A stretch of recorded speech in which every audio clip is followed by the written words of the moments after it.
ईमानदारी की ताकत। गांव हरिपुर में एक साधारण किसान रामू अपनी ईमानदारी के लिए जाना जाता था। रामू गरीब था, लेकिन उसने कभी भी गलत रास्ता नहीं अपनाया। उसका मानना था कि ईमानदारी सबसे बड़ी संपत्ति है। एक दिन रामू खेत से लौट रहा था कि उसे रास्ते में एक चमचमाती थैली मिली।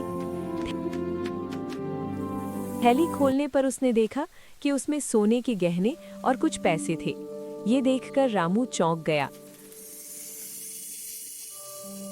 कुछ पल के लिए उसका मन विचलित हुआ कि इस धन से वो अपनी गरीबी दूर कर सकता है, लेकिन अगले ही पल उसने अपने उसूलों को याद किया और थैली के असली मालिक को ढूंढने का निश्चय किया। रामू ने पूरे गांव में घोषणा की, जिसे यह थैली मिली हो वह उसकी पहचान बताकर उसे ले सकता है। कई लोग लालच में आए। यह मेरा है। क्या आपके पास कोई सबूत है? ये मेरा है। आपको ये कहाँ मिला था? यह मेरा है। शांत हो जाइए, हम मिलकर सुलझा लेंगे। लेकिन रामू ने हर बार उनसे सही विवरण मांगा। कुछ दिन बाद गांव के एक बूढ़े व्यापारी हरीश चंद्र ने रामू से संपर्क किया और थैली के बारे में सही जानकारी दी। यह थैली मेरी है। इसमें मेरी बेटी की शादी के गहने थे। इसे खो जाने से मैं बहुत परेशान था। थैली लौटाते हुए कहा, यह आपकी अमानत है, इसे संभाल कर रखें। धन्यवाद रामू, तुमने मेरा विश्वास कायम रखा। यह मेरा कर्तव्य था।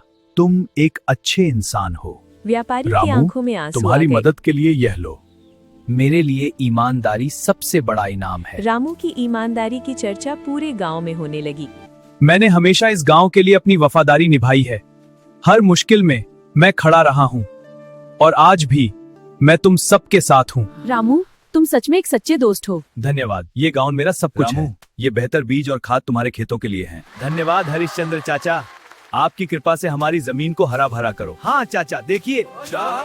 जल्द ही व्यापारी ने उसकी मदद से रामू के लिए खेती के नए साधन और बीज उपलब्ध कराए। रामू की मेहनत और ईमानदारी से उसकी हालत सुधरने लगी। ये कहानी साबित करती है कि ईमानदारी की ताकत कभी व्यर्थ नहीं।